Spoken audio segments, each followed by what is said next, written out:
Ito yung nakuhang giveaway ni Avery galing sa isang birthday party. Meron tayo ditong pang-paint na book, tapos merong notepads, chocolate pretzels, may zesto. Tapos ito ang cute, may pencil sharpener and eraser set, may butterfly tattoos.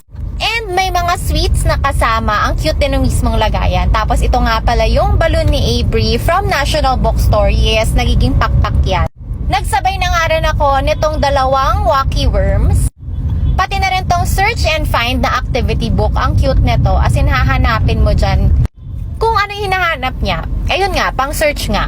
Nasa likod din yung answers. O diba, in fairness, very colorful ng pages niya. Tapos ito naman, puro mga maze.